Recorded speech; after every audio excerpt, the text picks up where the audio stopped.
오늘은 9월 28일 느헤미야 13장 1절부터 9절입니다.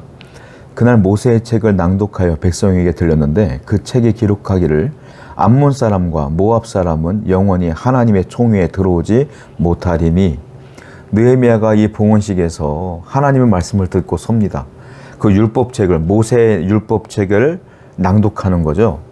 모세가 쓴 하나님의 말씀을, 율법책을 낭독하는데 그 말씀에는 무엇이 써 있었냐면 암몬 사람과 모압 사람은 영원히 하나님의 총회에 들어오지 못하게 하라라는 말씀이 있었어요. 이걸 읽었습니다. 그 말씀을 이스라엘 백성들이 들은 거예요. 그러니까 말씀을 듣게 했고 들었는데 그 말씀에 모압 사람과 암몬 사람은 유대 공동체 안에 들어서는 안 된다. 이 말씀이 있는 거예요. 왜냐하면 모압과 암몬은 이방 사람들인데 그들이 이 공동체 안에 들어오면 나쁜 영향을 끼치기 때문에 그래요. 마치 감염병처럼 바이러스가 전염되는 것처럼 그들의 우상 숭배와 그들이 우상 숭배할 때 생각하는 그런 사고방식들이 막 전염돼 가지고 이스라엘 공동체가 망가질 걸 염두해서 말씀에는 암몬 사람과 모압 사람을 두지 말라 이렇게 써 있는 겁니다. 이 성경 말씀을 들으니까 성도들이, 백성들이 그제서야 알아요. 그래서 이 모압 사람과 암몬 사람들을 분리하는 장면들을 보게 됩니다. 여러분, 그들은 몰랐어요. 모압과 암몬과 함께 지나는 것이 죄인 줄 몰랐어요. 그런데 말씀을 들어보니까 죄인 줄 안 거야. 그래서 그 죄를 없애려고 노력하는 것을 보게 돼요. 이 모든 것들이 어디서부터 시작됐을까요? 하나님 말씀을 듣는 데서부터 시작됐다 이거예요. 하나님 말씀을 들어야 무엇이 죄인 줄 알아요.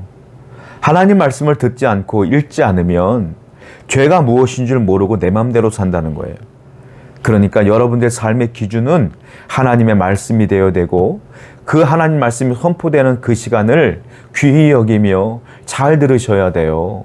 말씀을 들어야 죄를 깨닫고 죄를 깨달아야 죄를 제거할 수 있기 때문에 그렇습니다. 오늘도 말씀 가운데 거하는 여러분 되기를 축원드립니다. 3절이에요. 백성이 율법을 듣고 곧 섞인 무리를 이스라엘 가운데에서 모두 분리하였느니라.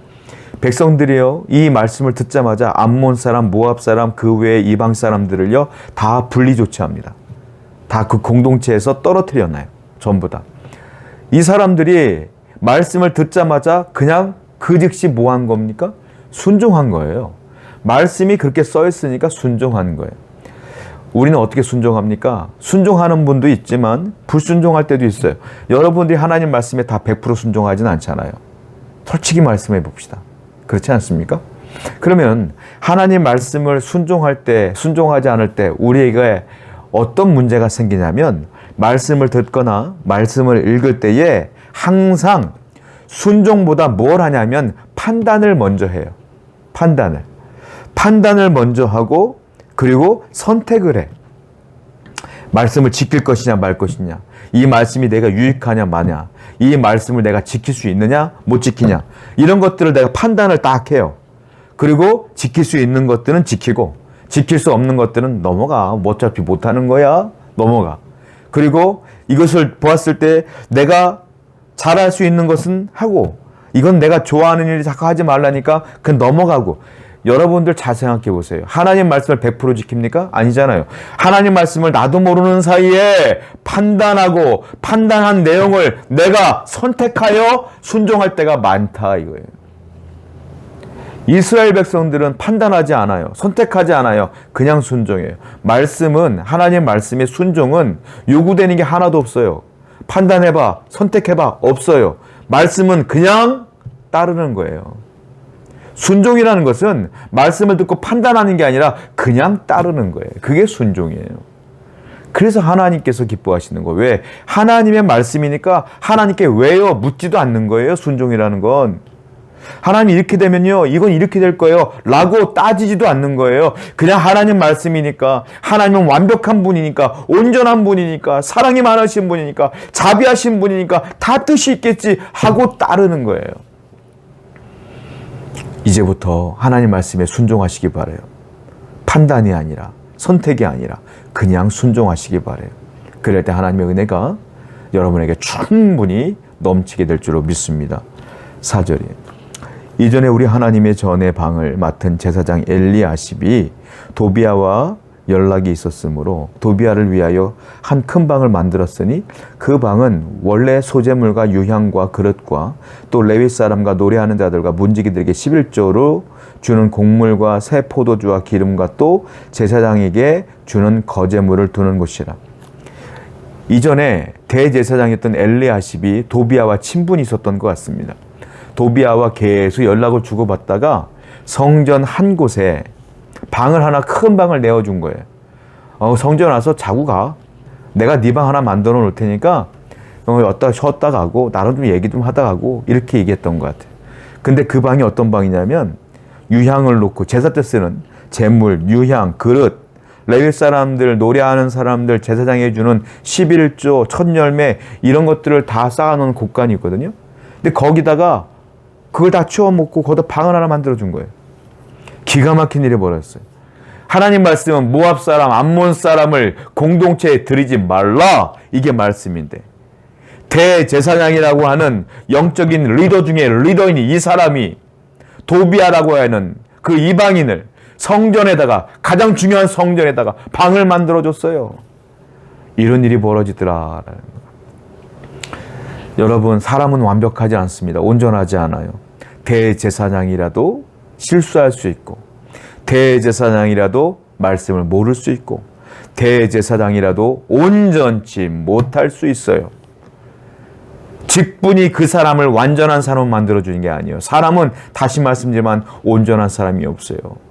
이 세상에 의인은 없나니 하나도 없으며, 바울이 말했어요. 한 명도 의인이 없어요. 그렇다면 저도, 여러분도 실수할 수 있어요. 신앙적으로, 영적으로 넘어질 수 있어요. 그러니까 항상 우리는 어떻게 될까요? 내가 온전하다, 완벽하다, 난 잘하고 있어. 절대로 그렇게 생각하시면 안 돼요. 그건 교만이에요. 겸손하시고, 하나님, 나 같은 죄인 살리신 그 은혜 가운데 내가 오늘을 살아갈 텐데 실수하지 않도록 도와주시며, 말씀을 벗어나지 않도록 도와주시며 도와주세요 라고 하나님께 늘 묻고 기도하며 겸손히 나가야 될 줄로 믿습니다. 그리할 때 하나님께서 우리를 도와주십니다. 7절 말씀이에요. 예루살렘에 이르러서야 엘리야십이 도비아를 위하여 하나님의 전뜰에 방을 만든 악한 일을 안지라. 느헤미야가 이 대제사장 엘리야십이 도비아를 위하여 방을 만들어준 걸 알았어요. 이 도비아가 누굽니까? 성벽 건축할 때 그렇게 느헤미야를 대적하며 못살게 굴었던 사람 아니에요. 산발랏, 도비아, 게셈, 이 세 사람은 대표적인 대적 아닙니까? 근데 그 도비아를 위해서 대제사장이 성전에다가 그것도 방을 만들어줬어요. 얼마나 분노할 일이에요. 화가 여기까지 침으로 올랐을 거예요. 느헤미야는요, 정말로 격정적인 사람이에요. 맨 처음에 예루살렘으로 올 때에 자기 동생 하나니에게 예루살렘 성벽이 무너졌다는 얘기를 들었을 때에 자기 수염을 막 뜯었던 사람이에요. 너무 괴로워서. 격정적인 사람이니 얼마나 이 말씀을 들었을 때 화가 치밀어 올랐겠어요. 분노했을 거예요. 그런데 놀라운 일이 벌어져요. 이렇게 분노하는 느헤미야가요, 엘리야십에게는 한마디도 안 해요. 그냥 넘어가요. 침묵해요. 이게 어쩐 일일까요? 지금 화가 많이 났는데 엘리야십을 부르다가 따지지도 않아. 그냥 넘어가. 왜 그랬을까요? 엘리야십은 대제사장이에요. 하나님이 기름 부은 종이에요. 그래서 이 느헤미야는 화는 나지만 이 엘리야십은 하나님이 알아서 하실 거야. 내가 할 수 있는 일이 아니야. 하나님이 기름 부은 종인데 내가 어떻게 할 거야? 마치 다윗이 사울왕을 안 죽이고 옷자락만 살짝 뺀 것처럼, 사울은 하나님이 기름 부은 종이야. 내가 어찌할 수가 없어라던 다윗의 마음으로 느헤미야도 이 엘리야십에게는 아무 말도 하지 않아요. 넘어가요. 대신 하나님께서 처리할 것을 기도했겠죠. 여러분, 이게 참 중요합니다. 느헤미야는요, 절대로 선을 넘지 않아요. 하나님의 주권을 인정해. 그리고 그 주권을 넘어서지 않아. 항상 하나님의 주권 아래에서 머물려고 하는 사람이 느헤미야예요. 하나님의 것과 내가 할 일을 철저하게 구별하여 분별할 수 있는 사람이었어요. 하나님이 내게 할 일을 주셨다. 성벽 건축을 위해선 죽어라 열심을 다하여 싸우며 일을 해요.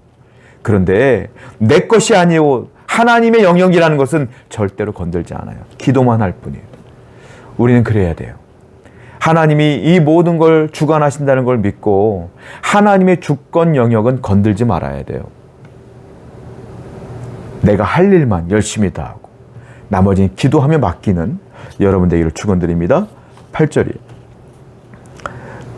내가 심히 근심하여 도비아의 세간을 그 방 밖으로 다 내어 던지고. 느헤미야는 자기가 할 일을 찾아요. 무엇입니까? 그 성전 안에 있는 도비아의 짐을 자기는 버릴 수 있어요. 엘리야십이 대제사장이지 도비아가 대제사장이 아니잖아요. 그는 이방인이잖아요. 쫓아내버려요.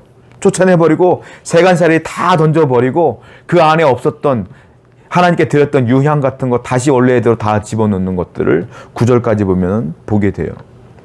느헤미야의 평상시의 성품으로 보았을 때는 이렇게 분노하는 모습이 잘 안 보이거든요. 격정적으로 분노하는 모습을 보게 돼요. 도비아에게는 그렇게 분노하는 모습을 보게 돼요. 이거는요, 감정적인 분노가 아니라 공의로운 분노예요. 공의. 하나님을 닮은 것이죠. 무엇이냐? 하나님의 거룩성을 침해하는 일에는 분노하는 거예요. 싸우는 겁니다. 성도는 이래야 돼요. 평상시에는 온유해야 돼. 다 참아줘야 돼. 그러다가 하나님의 거룩성을 침해하는 일이 벌어지면 싸워야 돼. 분노해야 돼요. 우리 교회 성도들을 사랑하지만 이 공동체 안에 흑암의 세력이 들어온다. 악한 영이 들어온다. 이단이 들어온다. 싸워야 돼. 거룩성을 침해하는 것들은 싸워야 되는 거예요. 이 느헤미야는 이 두 가지를 정확하게 구별했어요. 온유할 때와 싸워야 될 때. 성도는 그래야 돼요. 항상 온유하십시오. 사랑이 많으십시오. 용납하십시오. 인내가 충만하시기 바랍니다. 그러나 신앙적인 일을 방해받는 일이라면 싸워야 돼요. 결코 그것은 용납할 수가 없기 때문에 그렇습니다. 오늘도 이와 같이 느헤미야처럼 구별을 잘하여 영적인 분별을 잘하여 살아가는 여러분 되기를 축원드립니다. 기도하겠습니다. 아버지 하나님, 우리도 실수할 수 있습니다. 늘 겸손하게 하시며 엘리야십을 본받아 늘 하나님 앞에 무릎을 꿇고 겸손하게 살아갈 수 있도록 인도해 주시며 느헤미야처럼 영적인 분별을 잘하며 살게 해 주시옵소서. 예수님의 이름으로 기도드렸습니다. 아멘.